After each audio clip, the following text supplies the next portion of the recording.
Hi, welcome to AwkwardHamster. Today I'll be viewing this Sentexin Wi-Fi Endoscope, and this costs roughly $36 on Amazon. I was able to get a discount.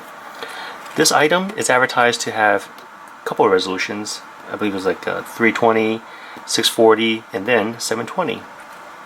I'll go into more detail on that, and I'll demonstrate it as well. Here are the specs for this unit here. It has a view angle of 62 degrees, and I also mentioned that the prices on the Amazon, there's different prices because of the length of the cord. The one I got here is just 1 meter in length, so that's why it costs $36 or $37 or so.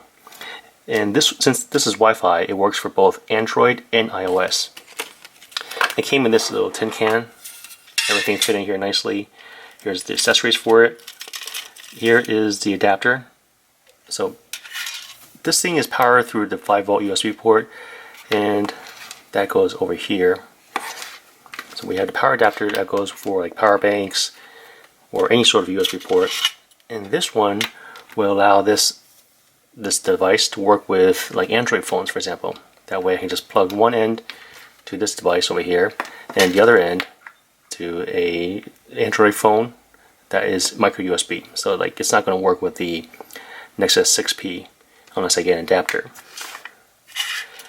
It also came with a right angle mirror, and with the mirror on the top, just remember it had a plastic covering to protect it from scratches.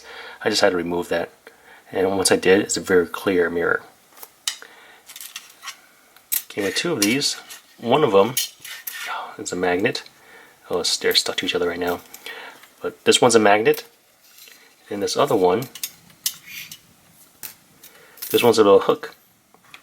If something fell down a drain, I can try to hook it and bring it back up. And that's it for the items inside that little tin can. Here's the image sensor. Here's that little thread where I will screw on the right angle. And for any of the other accessories, for example like this one, I'll just have it clip on. So let me do it with one hand here. Just clip it on right here. Now I can go try to fish something out of the drain. This part, follow on it. Over here there's a little dial. So I'll turn this to adjust the brightness. And there's a little button right here. I'll just press that to take a snapshot. This is the Wi-Fi module for this Wi-Fi endoscope. Scan this and it'll take you to a website to download the Android app and the iOS app. And this is the Wi-Fi information. It's good that they printed on here, and it's of a plastic material, not paper. That way I'm sure this will get wet and it's not just going to fade away easily. Here's the user manual here. Operations instructions. I just want to show this off for a sec here.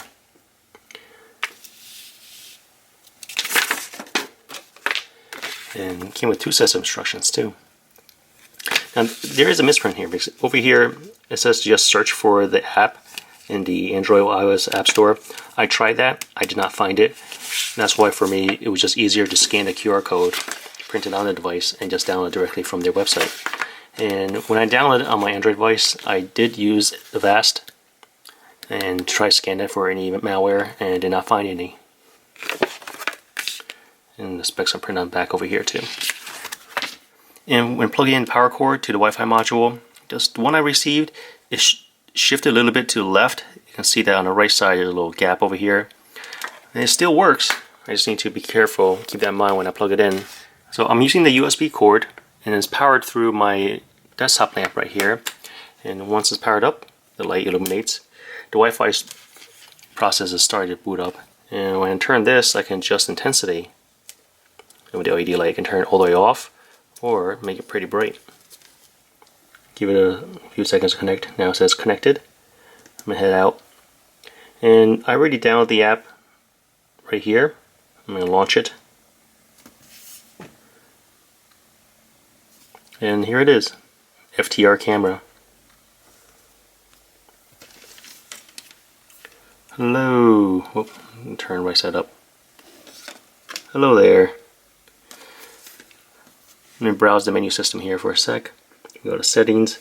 Currently I have it set to 640 by 480, and I just want to show what happens when I set it to HD.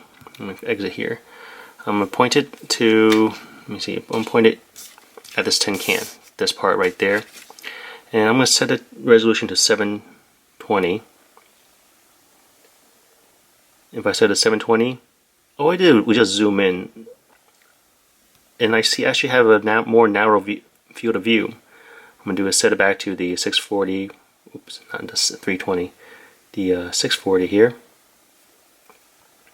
So the 320 and the 640, the field of view is nearly identical, but the 640 has better image quality, less pixelated. So that's why I prefer to keep it at this. I can take a snapshot, and down here it tells me the resolution, the frame rate, kilobits, and also kilobits per second, because streaming over Wi-Fi. And also what I show is, if this button right here, second one from the bottom, this is to take video. The app right now, every time I press the video app, it says this, stopped. The phone I'm using right now, this is the Samsung Galaxy S7, the newest Samsung phone. Another thing I'd like to demonstrate is accessing the admin console for the Wi-Fi module. Just head to the address 192.168.100.254 and just hit go. The default username and password is both admin, lowercase ADMIN. And here, well, everything looks like it's in Chinese right now, but in this upper right corner, I can change it from Chinese to English.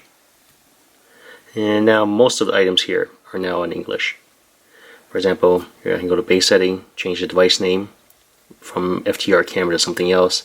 I can change the Wi-Fi setting and password, but I will actually recommend keeping the Wi-Fi name and password the same, because it's already printed on the back of the Wi-Fi module.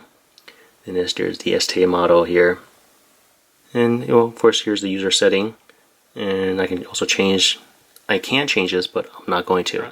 I'm at my basement sink, and now let's use the endoscope to look down this little drain here. And I think I just hit water.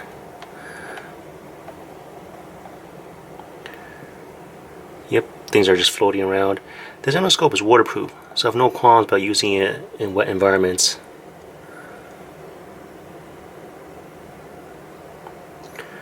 And I don't see any blockage. So this Sentexin Wi-Fi endoscope is very easy to use, but it does have some quirks. For example, the mobile app, well, it does crash every time I try to record the video.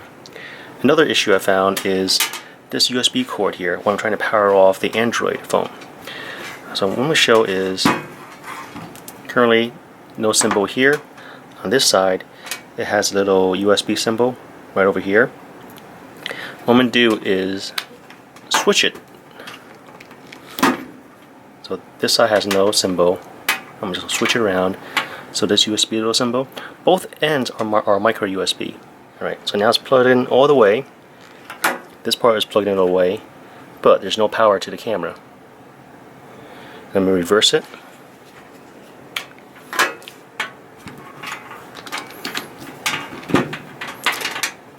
Now this side goes over here. Alright, it's plugged in now. Now it's illuminated. So I did not see it mentioned in the manual. It's pretty inconvenient that the micro USB cord only goes in a certain direction. It would have been nicer if they at least labeled it saying that this side goes to the Wi-Fi module, this side goes towards the power bank or Android device. I'll give this endoscope 4 out of 5 stars. Not a perfect score because of the quirks. Apps that can't take video without crashing, and a USB cord that could have been labeled better. Now, for the endoscope itself, $36, I do think it is a good deal, especially one that can work with both Android and iOS device. Thanks for watching this review. If you guys have any questions, comments, suggestions, feel free to contact me. Thanks for watching AwkwardHamster. Bye.